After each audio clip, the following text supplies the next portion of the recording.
The story begins with a man named Leo climbing a mountain without any support. He often does this, using only his fingers and feet. It is revealed that Leo is a successful businessman.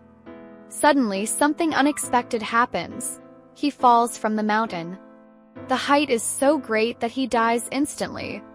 The next day, Leo's funeral takes place.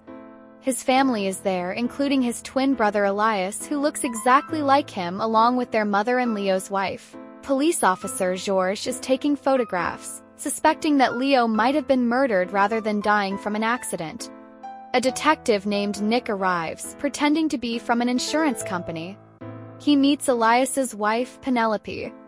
She secretly hires Nick to investigate Leo's death, believing it is a murder.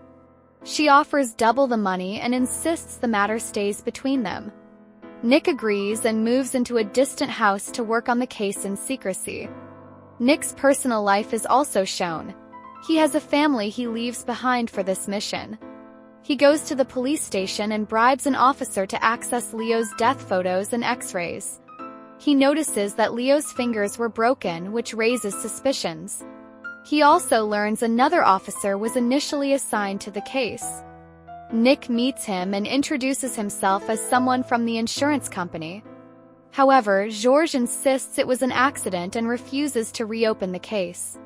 Nick gives him his card and leaves. Nick then visits the seashore where Elias's wealthy family is enjoying time on a yacht.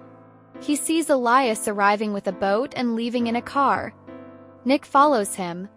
Elias is also a mountain climber just like Leo, engaging in the same risky hobby.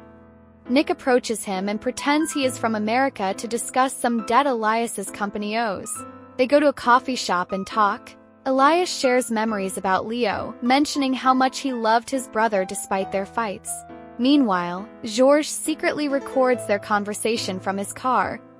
Later, Nick notices him and confronts him. He invites Georges to work with him on the case. Georges questions his true identity, noticing inconsistencies in his story. Nick avoids explaining but insists on solving the case.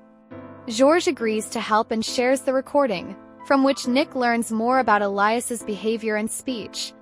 The next day, Penelope confronts Nick for talking to her husband without permission. She fears being blamed if Elias finds out. Nick urges her to share what she knows. Penelope reveals she met Leo first while working at a bar and he was a college student back then. Curious about what happens next? Full video is linked in the description.